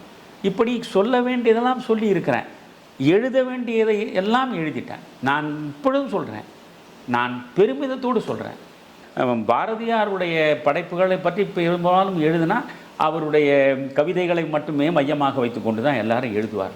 கவிதைகளை புறம் தள்ளிவிட்டு 1904 1921 வரை சுதேசமித்திரனில் மற்ற இதழ்களில் அவரே நடத்திய இதழ்களில் பேனா பிடித்து அவர் எழுதிய கட்டுரைகள் முழுவதையும் முடிந்த வரையில் பார்த்து அவற்றை வைத்துக்கொண்டு கனவு மெய்ப்பட வேண்டும் என்று ஒரு ஆய்வு நூலை நான் கொடுத்திருக்கிறேன் இந்த தமிழ்நாட்டுக்கு. ராமாயணத்தை கம்பன் எதற்காக கொடுத்தான்? அவ்வளவு கற்பனை ஆற்றல் உள்ள ஒரு மாபெரும் கவிஞன் அவன் எதற்காக ஒரு இரவல் காப்பியத்தை கொண்டு வந்து தமிழில் இறக்க வேண்டும்? அவன் நினைத்திருந்தால் அவனே ஒரு முழுமுதற் காப்பியத்தை கொடுத்திருக்க முடியுமே. ஏன் ராமாயணத்தை வழிநூலாக அவன் வழங்கினான்? அதற்கான ரகசியத்தை நான் ராமாயண ரகசியம் என்று எழுதியிருக்கிறேன். இதையெல்லாம் படித்து பார்க்க வேண்டும். திருமந்திரத்தில் 3000 பாடல்கள் இருக்கின்றன. 3000 பாடல்களையும் இன்றைக்கு படிப்பதற்கு அவனுக்கு நேரம் கிடையாது. 3000 பாடல்களில் பல பாடல்கள் படித்தால் புரியவும் புரியாது இவர்களுக்கு. அதனால் அவற்றின் சாறு பிழிந்து வாழ்வே ஒரு மந்திரம் என்று ஒரு புத்தகத்தை நான் கொடுத்திருக்கிறேன். நான் ஆனந்த விகடனில் தொடர்ந்து எழுதிய ஊருக்கு நல்லது சொல்வேன் என்பது மிக புகழ்பெற்ற ஒரு நூல், ஏராளமாக விற்ற நூல் அது. அதே மாதிரி ஜூனியர் விகடனில் அந்த அத்தியாயமாக நீங்கள் படித்து பார்க்க வேண்டும். முதல்ல நாடு, அந்த அரசியல், அதில் கட்சி, அந்த கட்சியின் கொள்கை, அந்த பிறகு அந்த கட்சி தாவல், அதில் சந்தர்ப்பவாதம், ஊழல், இப்படி தனித்தனி அத்தியாயங்களாக எங்கே போகிறோம் நாம் என்று ஜூனியர் விகடன் நான் எழுதிய பொழுது மிக பரபரப்பாக வாசிக்கப்பட்ட கட்டுரை தொடர்றது. அது எங்கே போகிறோம் நாம் புத்தகம் பல பதிப்புகளை பார்த்திருக்கிறது. இதுபோல் நான் எழுதியது, நான் எழுதிய ஞானபீடம், நான் எழுதிய அன்பிற் சிறந்த தவம் இல்லை, 33 புத்தகங்களை எழுதியிருக்கேன். இன்றைய இளைய தலைமுறை படிக்க வேண்டும் என்பதற்காக வெறும் 50 ரூபாய்க்கு காந்தியிலிருந்து காந்தி, காமராஜர், நேரு, ஜெயபிரகாஷ் நாராயண், ஜீவானந்தம், நேதாஜி, பெரியார், இப்படி எல்லாவரை பற்றியும் 50 ரூபாய் ஒரு சின்ன புத்தகம். எல்லாவற்றையும் கற்பகம் புத்தகாலயம் என்கிற புத்தகாலயம் தான் அந்த புத்தகங்களை போட்டிருக்கிறது. எவற்றாலும் பெரும் பயனை நான் பெற்றுவிடவில்லை, புரிகிறதா? இப்பொழுதே நான் போய் பார்த்தா இவ்வளவு நாம் படித்து, இவ்வளவு உழைத்து, இவ்வளவு புத்தகங்களை எழுதியிருக்கிறோம். எல்லாமே சிறுமைப்படுத்துகிற ஒரு செய்தி கூட இருக்காது. நீங்கள் எந்த புத்தகத்தை படித்தாலும் உங்கள் தரத்தை அது உயர்த்துவதற்கு, உங்கள் சிந்தனையை மேன்மைப்படுத்துவதற்கு உதவியாகத்தான் இருக்கும். எனக்கு அந்த பெருமிதம் உண்டு. இப்படி எல்லாவற்றையும் எழுதினேன். அங்கீகாரங்களுக்காக நான் அலையலை.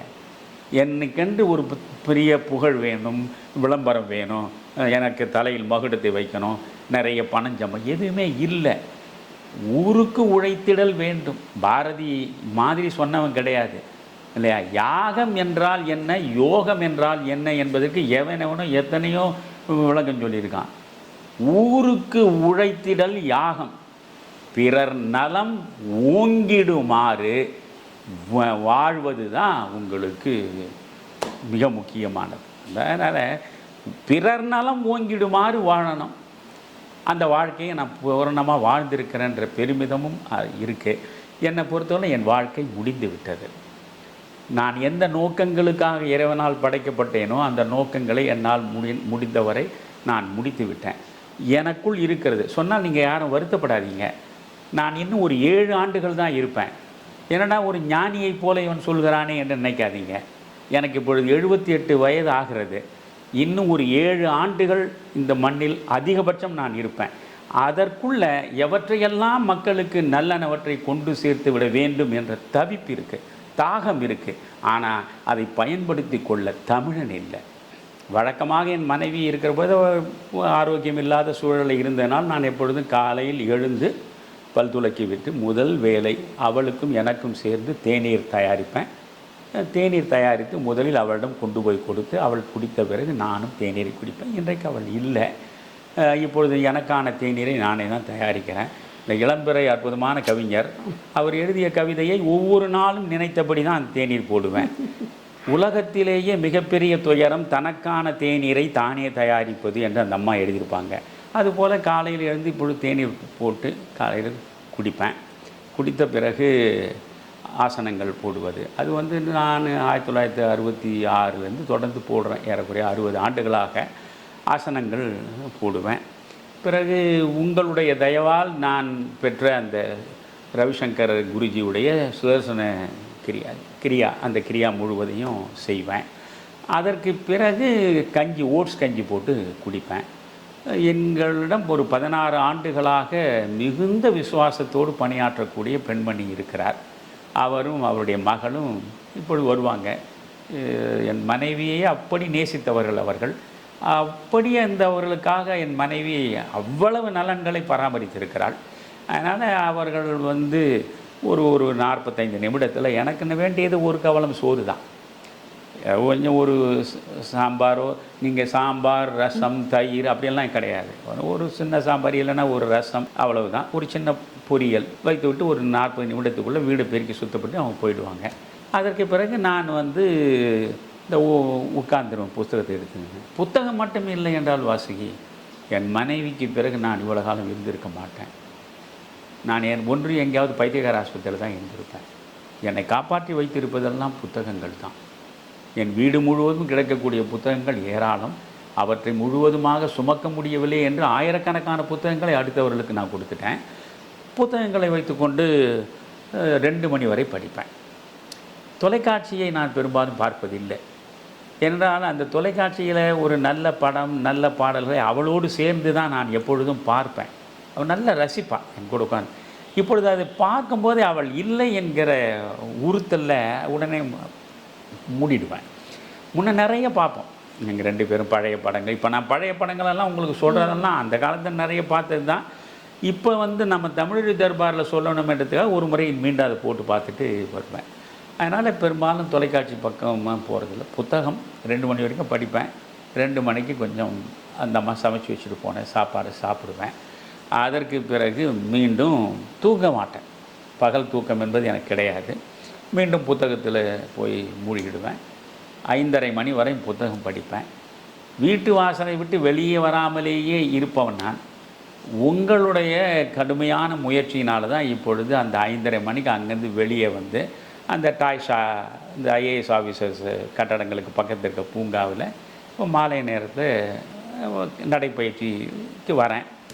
அதற்கு பிறகு என் மனைவி உங்களை தான் ஒப்படைச்சிட்டு போயிருக்கா, அம்மா இவர் யாரிடமும் இருக்க மாட்டார். அது ஒவ்வொரு செவ்வாய்க்கிழமையும் அதில் என்ன அதிசயம் என்றால், நான் வந்து 15 ஆண்டுகளாக செவ்வாய்க்கிழமை மௌன விரதம் இருக்கேன். யாரிடமும் பேச மாட்டேன், உலக தொடர்பே இருக்காது. அவள் அதே செவ்வாய்க்கிழமையில் கண்ணை மூடினாள். அதனால் அந்த செவ்வாய்க்கிழமை எனக்கு இன்னும் கூடுதலான கனத்தையும் சுமையையும் தரும். கண்ணீர் விட்டு அழுவேன். ஒவ்வொரு செவ்வாய்க்கிழமை அவள் படத்துக்கு முன்னால் உட்காந்துட்டு தான் அழுவேன். அவள் உங்களாண்ட சொன்னால் இவர் யாராண்டி இருக்க மாட்டாருமா, அவர் மகளாண்டி இருக்க மாட்டார், மகனாண்டி. என் மகள் அற்புதமானவள், அன்பிற் சிறந்தவள். என் மகனும் அற்புதமானவள். அவர்கள் என்னை கொண்டாடக்கூடியவர்கள். என்னை வைத்து அவர்கள் போற்றி பராமரிக்க வேண்டும் என்று தான் ஆசைப்படுபவர்கள். ஆனால் எனக்கு எப்பொழுதுமே தனிமை விரும்பியாகவே வாழ்ந்து பழகிட்டேன். நான் என் மனைவி இவ்வளவுதான். அதனால் அவள் இல்லை. நான் தனியாகவே இருப்பது என்று முடிவெடுத்து காலை முதல் இரவு வரையில் நான் தன்னந்தனியாக ஏதோ ஒரு குடிலில் ஒரு ஆசிரமவாசி இருப்பதைப் போல இருக்கிறேன். காலத்தை நான் கணக்கிட்டு கொண்டிருக்கிறேன். மயானத்தை நோக்கி என்னுடைய பார்வை படர்ந்திருக்கிறது. அது வந்து என்ன counting the days to the கிரேவ்னு ஆங்கிலத்தை சொல்லுவான் இல்லை, அது போலத்தான். சரியாக என் மனைவி உங்களிடம் சொல்லிட்டா. அவள் கண்ணை மூடுற போது என் நல்வாய்ப்பாக நீங்கள் பக்கத்துலேயே இருந்தீங்க. இந்த மோகன் நமக்கு வந்து இருக்கக்கூடிய இவனும் கூட இருந்தான். அப்போவே அவன் சொல்லிட்டா, நான் செத்துடுவேன், உங்களை தனியாக விட்டுட்டு போகிறேன்ற ஒரு கவலையோடு தான் நான் கண்ணை மூடுறேன் சொல்லிவிட்டு, வாசுகி கொஞ்சம் அவர் யாரும் இருக்க மாட்டார், நீங்கள் கொஞ்சம் பொறுப்பாக பார்த்துங்க அப்படின்னு உங்களால் சொன்ன ஒன்றுக்காக, அந்த ஒரே ஒரு வாசகத்துக்காக ஒவ்வொரு நாளும் இரவு 7 மணிக்கு விதவிதமாக மாலை சிற்றுண்டியை செய்து அனுப்புவீங்க. அந்த இரவு சிற்றுண்டியை சாப்பிடுவேன். சாப்பிட்டு மறுபடியும் படிப்பேன். 10:30 மணி வரைக்கும் படிப்பேன். அப்புறம் படுத்துருவேன். பிறகு என்ன நான் யோசிக்கிறேன், காலையில் எழுறோம், டீ குடிக்கிறோம், அப்புறமா கஞ்சி குடிக்கிறோம், அப்புறம் சாப்பிட்றோம், அதுக்கப்புறம் சாயந்தரம் நடக்கிறோம், அப்புறம் வந்து மறுபடியும் கொஞ்ச நேரம் படிக்கிறோம், அப்புறம் தூங்குகிறோம். இது என்ன வாழ்க்கை? கல்லாய் மரமாய் காடு மேடாக மாறாதிருக்கையான் வனவிலங்கல்ல நான் கண்ணதாசன். ஒரு கல்லை போல ஒரு மரத்தை போல வாழற வாழ்க்கை எனக்கு பிடிக்கலை. என்னை சுற்றி இருக்கக்கூடிய சமூகம் வந்து நான் எதிர்பார்க்கக்கூடிய மகிழ்ச்சி எனக்கு தரலை. இந்த சமூகத்தில் ஒரு அங்கமாக இருக்க எனக்கு விருப்பம் இல்லை. நான் உண்மையாக சொல்கிறேன்.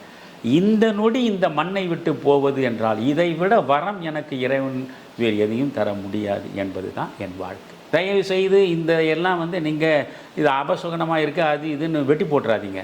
இதெல்லாம் அப்படியே பதிவு. இது என் வாக்குமூலம். ஐயா, நீங்கள் தமிழ் இலக்கியங்கள் மீது அதிக ஈடுபாடு கொண்டு இருக்கிறீர்கள். நிறைய இலக்கியங்களையும் படித்திருக்கிறீர்கள். தமிழ் இலக்கியங்களில் எந்தெந்த இலக்கியங்கள் எல்லாம் உங்களை மீண்டும் மீண்டும் வாசிக்க தூண்டுகின்றன?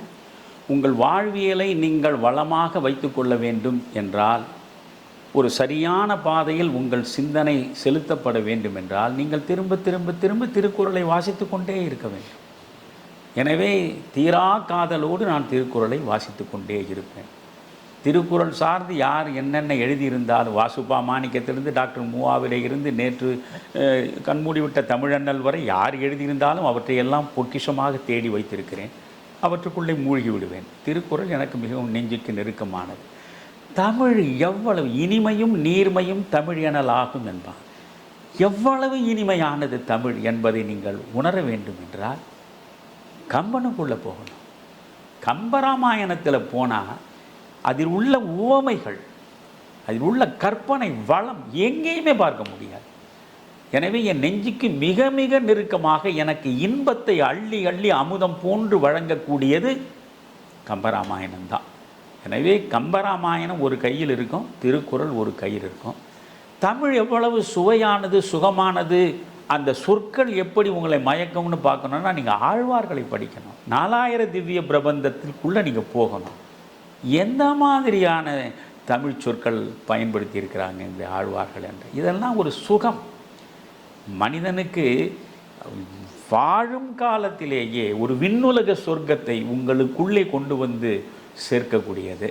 அதனால் ஆழ்வார்கள் இந்த பக்கம் கம்பராமாயணம், அந்த பக்கம் திருக்குறள், இதுதான் படிப்பேன். எத்தனை முறை படித்தாலும் எனக்கு சலிப்பே இல்லாது நாப்பாவுடைய படைப்புகள், அந்த குறிஞ்சி மலர், பொன்விலங்கு, ஆத்மாவின் ராகங்கள் எனக்கு தலைகீழ் பாடம். அவற்றையெல்லாம் திரும்ப திரும்ப திரும்ப நான் வாசிப்பேன். அதில் உள்ள ஒவ்வொரு அந்த பாத்திர வார்ப்பும், அது பேசுகிற பேச்சும், அந்த நாப்பாவினுடைய அந்த நளினமான நடையும் எனக்கு, நான் ஒரு பைத்தியம் அதில். அதுபோல் ஜெயகாந்தனை வாசிப்பேன், தி ஜானகிராமனை வாசிப்பேன், கு அழகிரி சுவாமியை வாசிப்பேன், கூபாராவை வாசிப்பேன், மௌனியும் வாசிப்பேன். புதுமை பித்தனை என் படுக்கையில் படுக்கிற இடத்துல பக்கத்துலேயே வச்சுருப்பேன். தோணும் போதெல்லாம் புதுமை பித்தன் புத்தகத்தை எடுத்து படிப்பேன். எனக்கு உண்மையிலே வாசிக்க எவ்வளவோ கனவுகள் இருக்குது. காலத்தை வென்ற கதைகள் என்று ஒரு புதிய தொடரை தமிழருவி தர்பாரில் தொடங்கணும். ஒன்றும் இல்லை, இந்த புதுமை பித்தனில் இருக்கக்கூடிய ஒரே ஒரு விஷயம், எத்தனையோ சிறுகதைகள் இருக்கு, அதில் வந்து இந்த அகலிகை பற்றி ஐயோ நீங்கள் வந்து சாப விமோசனம்னு அந்த கதைக்கு தலைப்பு கொடுத்துருப்பார் புதுமைத்தன். இந்த ஒரு கதையை படித்தா தமிழ் எப்படி மனிதனிடம் அப்படியே போய் அடைக்கலமாயிரு, அது என்ன மாதிரி பயன்படுத்தியிருக்கான் அந்த மனுஷன், அந்த கடைசியில் எப்படி முடிச்சிருக்கான், இதை ஊருக்கெல்லாம் சொல்லணும்னு ஆசைப்படுறேன். இது மாதிரி நிறைய கதைகள் என்னால் சொல்ல முடியும். இப்போ வந்து இப்பொழுது கூட வந்து உலகத்தின் மிகச்சிறந்த கதைகள்னு 50 கதைகள் ஒரு புத்தகம் இருக்குது. அந்த புத்தகத்தையும் இப்போ படிச்சுட்டு தான் இருக்கேன். ஷேக்ஸ்பியருடைய நாடகங்கள் அவற்றையெல்லாம் அப்படியே ஈடுபடுகிற பொழுது அது ஒரு விதமான சுகம். இப்படி வாசிப்பு என்பது விரிந்த நிலையில் என்னை வைத்திருக்கிறது மகிழ்ச்சியாக. அதுதான் இன்றைய சமூக ஊடகங்களின் நோக்கும் போக்கும் எப்படி இருக்கின்றன? ஒரே வரி, ரொம்ப ஆழமாகலாம் வேண்டாம், ஒரே வரி, கவலை தருகிற மாதிரி இந்த சமூக ஊடகங்கள் அனைத்தும் ஒன்றாக சேர்ந்து இன்றைய சமூக மனிதனை மனநோயாளியாக மாற்றியிருக்கின்றன. இறுதியாக ஒரே ஒரு கேள்வியா, முன்பெல்லாம் அரசியல் மேடைகளில் அரசியல் கட்சியை சார்ந்தவர்கள் கொள்கைகளின் கருத்து வேறுபாடுகளின் அடிப்படையில் தான் எதிர்க்கட்சியை சார்ந்தவர்களை விமர்சிப்பார்கள். அன்று ஒரு அரசியல் நாகரிகம் என்று ஒன்று இருந்தது. ஆனால் இன்றைய அரசியலில் பார்த்தீர்கள் என்றால் தனி மனித தாக்குதல் போல், அதாவது நாகரிகம் இல்லாத வார்த்தைகளாலும் உடல் மொழிகளாலும் விமர்சிப்பதை நீங்கள் எப்படி பார்க்கிறீர்கள்? இல்லை, அதனால்தான் அது வந்து அழுக்கேறி விட்ட அசிங்கமான அருவருப்பான களம், அரசியல் களம் என்று ஒரு வரியில் சொல்லிவிட்டேனே. அதை பற்றி மீண்டும் மீண்டும் நம்ம பேச வேண்டாம். அவையெல்லாம் சிறப்பாக இருந்தால் நாம் ஏன் அதை பற்றி வருத்தப்பட போகிறோம்? நீங்கள் வந்து 90 வயதான நிலையிலேயும் கலைஞரால் அரசியலை விட்டு வெளியே வர முடியல. நான் ஏன் இதை கேட்குறேன்னா, 90 வயதான நிலையிலையும் அங்கே பக்கத்தில் இருந்த அச்சுதானந்தனால கேரளாவில் அரசியலை விட்டு வெளியே வர முடியல. நான் 75 வயது ஆன பின்னாலே அரசியல் வேண்டாம் தூக்கி எறிஞ்சிட்டேன். அந்த பக்குவம் எனக்கு வந்துடுச்சு. கடைசி வரையில் இந்த அரசியலை பிடித்து கொண்டு தொங்க வேண்டும், ஏதாவது ஒரு பதவியில் எப்படியாவது போய் உட்கார வேண்டும், எந்த தேர்தலில் நின்றாவது நான் வெற்றி பெற்று போய் உட்காரணும், எந்த ஆர்வமும் இல்லை. எல்லா ஆர்வமும் எனக்கு அணைஞ்சிடுச்சு. ஆனால் அந்த ஆர்வம் கடைசியில் சாகிற வரைக்கும் இருந்த தலைவர்களையெல்லாம் நான் பார்த்துருக்கேன். அது அவரை பற்றியே நாம் பேச வேண்டாம். மேடைகளின் தரத்தை பற்றி நான் சொன்னேன். மேடை என்பது மாலை நேர பல்கலைக்கழகமாக இருந்தது. இன்றைக்கு கூவமும் பக்கிங்காம் கேனாலும் ஒன்றா சேர்ந்து சாக்கடையை மொத்தமாக சமூகத்தில் கொண்டு வந்து சேர்க்கிற நிலைக்கு வந்துடுச்சு. நீங்கள் வந்து ஒரு பக்கம் சாராயம், இன்னொரு பக்கம் சமூக வலைத்தளங்களில் கேவலமான அருவருப்பான பதிவுகள், இது ரெண்டுக்கு நடுவில் தான் தமிழ் என்ற இளைய தலைமுறை இருக்கு. அது எப்பொழுது மீளும், இதற்கு எப்பொழுது விடியல் வரும், ஒன்றும் சொல்ல முடியாது. நான் ஏன் இந்த கேள்வியை கேட்டேன் என்றால், இளைஞர்களும் இந்த சமூகத்தில் ஒரு அங்கமாக இருக்கிறார்கள் அல்லவா? அவர்கள் எல்லாம் இதை பார்த்து கொண்டு தான் இருக்கிறார்கள். அந்த இளைஞர்கள் இதை பார்த்து அவர்களுடைய போக்கு எப்படி இருக்கும்? ஏனென்றால் இளைஞர்கள் தான் நாளைய நாட்டின் தூண்கள் என்று சொல்கிறோம். அதனால தான் இந்த மாதிரி பார்த்து வளர்ந்து வருகின்ற இளைஞர்களின் மனப்போக்கு எப்படி இருக்கும் என்ற கவலை தான். இல்லை, முன்னத்தி ஏர் எப்படி போகிறதோ அப்படித்தான் பின்னத்தி ஏர்களும் போகும் இல்லையா? அதனால் வந்து நமக்கு முன்னால் எப்படிப்பட்டவர்கள், நான் என்ன சொல்கிறேன், காந்தியை பார்த்து விட்டு தான் ஒரு காமராஜராக உருவெடுக்க முடியும். காந்தியை பார்த்து விட்டு தான் ஒரு கக்கன் வர முடியும். அதனால் காந்தியை பார்த்து விட்டு வருவது ஒரு தலைமுறை. இன்றைக்கு இருக்கக்கூடிய தலைவர்களை பார்த்து விட்டு வரக்கூடியவன் எப்படி இருப்பான்? அவர் 100 கோடி கொள்ளையடித்தார் என்றால் அவருடைய பாதையை பின்பற்றி நாம் 1000 கோடி கொள்ளையடிக்க வேண்டும் என்று தான் ஆசைப்படுவான்.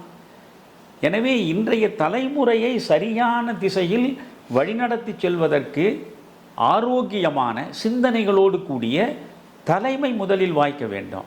அந்த தலைமை இன்றைக்கு இல்லை. எத்தனையோ நல்ல மனிதர்கள் இருக்கிறாங்க, அவரவர்கள் ஒரு சின்ன சின்ன வட்டத்திற்குள்ளே சுருங்கி விடுகிறார்கள். ஒரு சின்ன கிராமம், அந்த கிராமத்திற்குள்ளே பல நன்மைகளை செய்வது, இப்படி நிறைய பேர் இருக்காங்க. என்னிடம் நாமக்கல்ல இருந்து, அவர் பெயர் ரங்கநாதன் நினைக்கிறேன், அவர் என்னை வந்து சந்தித்தார்.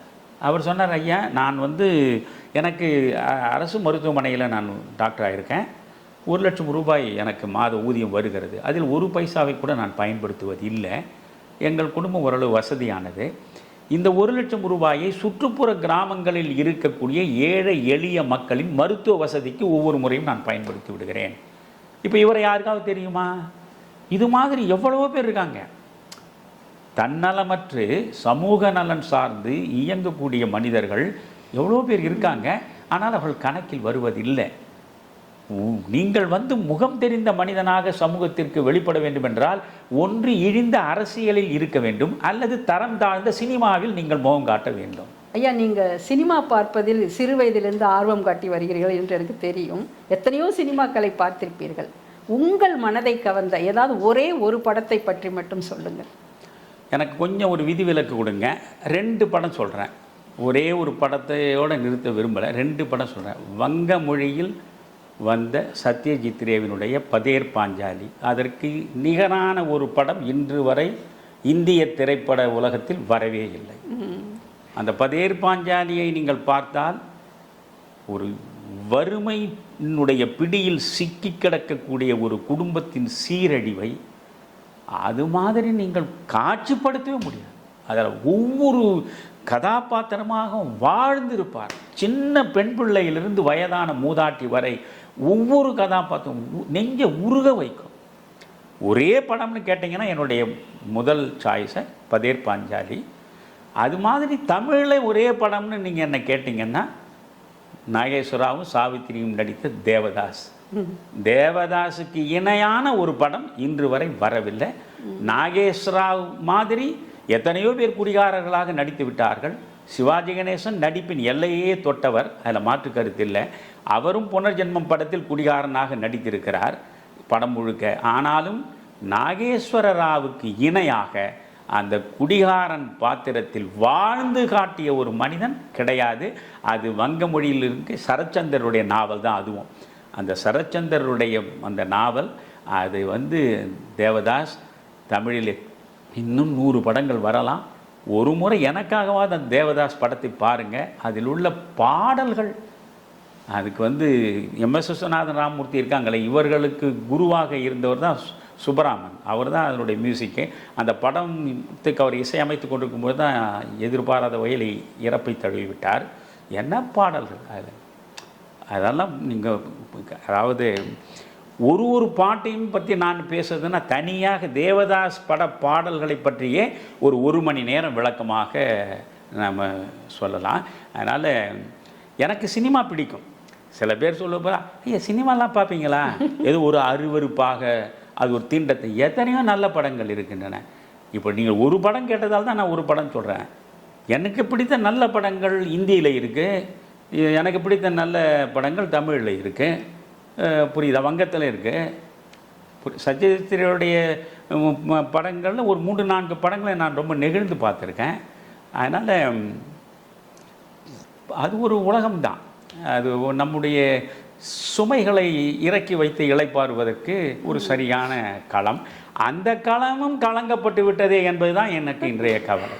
ஐயா, இதுவரை நான் கேட்ட கேள்விகளுக்கெல்லாம் நீங்கள் கொடுத்த பதில், சில பதில்கள் என்னை வியப்படைய வைத்தன, சில பதில்கள் என்னை வேதனை அடைய வைத்தது. உங்களுடைய மனமுடைந்து நீங்கள் பேசிய வார்த்தைகள், நீங்கள் எந்த சுயநலமும் இல்லாமல் இந்த சமூகத்திற்காக எழுத்து பணிகளாகட்டும், பேச்சிலாகட்டும், உங்கள் சிந்தனையிலாகட்டும், அரசியல் வாழ்விலும் சரி, எந்த ஒரு லாபத்தையும் எதிர்பார்க்காமல் அத்தனை உங்கள் வாழ்க்கையை நீங்கள் அர்ப்பணித்திருக்கிறீர்கள். ஆகவே நீங்கள் மனமுடைந்து பேசுவது எங்களை போன்றவர்களுக்கு மிகவும் மன வருத்தமாக இருக்கிறது. ஒரு மனிதன் ஏதோ பிறந்தான், வளர்ந்தான், வாழ்ந்தான், சென்றான் என்று இல்லாமல் தமிழருவி மணியன் என்றால் இன்று தரணியெல்லாம் போற்றும் அளவிற்கு ஒரு உன்னதமான இடத்தை நீங்கள் உங்களுடைய வாழ்க்கை மூலம் மற்றவர்களுக்கு படிப்பினையாக தந்திருக்கிறீர்கள். அந்த வகையில் விட்டு செல்ல போகின்ற இந்த தடயங்கள் தமிழ்நாடு உள்ளவரை மட்டும் யாராலும் மறக்க முடியாது. அதை நீங்கள் மனதில் வைத்துக் கொள்ளுங்கள். உங்களை போன்ற ஒரு மனிதரை சந்திப்பது என்பது நான் ஒரு பெருமைக்காக சொல்லவில்லை, அரிதிலும் அரிதுதான். இவ்வளவு நேர்மை, எளிமை, ஒழுக்கத்திலும் சரி, சமூகம், வாழ்வியல், அரசியல், எந்த துறையை எடுத்துக்கொண்டாலும் நீங்கள் ஒரு நடமாடும் பல்கலைக்கழகமாகத்தான் எங்களுக்கெல்லாம் தெரிகிறீர்கள். மிக்க நன்றி ஐயா. என் மீது உள்ள அதிகபட்ச அன்பின் காரணமாக நீங்கள் என்னை பற்றி நிறைய சொன்னீர்கள் வாசுகி. ரொம்ப மகிழ்ச்சி. நன்றி, வணக்கம். விறுவிறுப்பான அரசியல் நிகழ்வுகள் குறித்த ஆய்வுகள், நியாயங்களின் நிறம் மாறாத கூர்மையான விமர்சனங்கள், தீமைகளை சுட்டெரிக்கவும் நல்ல அரசியலை வளர்த்தெடுக்கவும் அறிவார்ந்த விவாதங்கள், இளைய தலைமுறையிடம் விழிப்புணர்வை ஊட்டும் விரிவான வரலாற்று விளக்கங்கள், கலை, இலக்கியம், ஆன்மீகம், பண்பாடுகளை படம் பிடித்து காட்டும் கருத்தோவியங்கள் வாரந்தோறும் உங்கள் தமிழருவி தர்பாரில் அணிவகுக்கும்.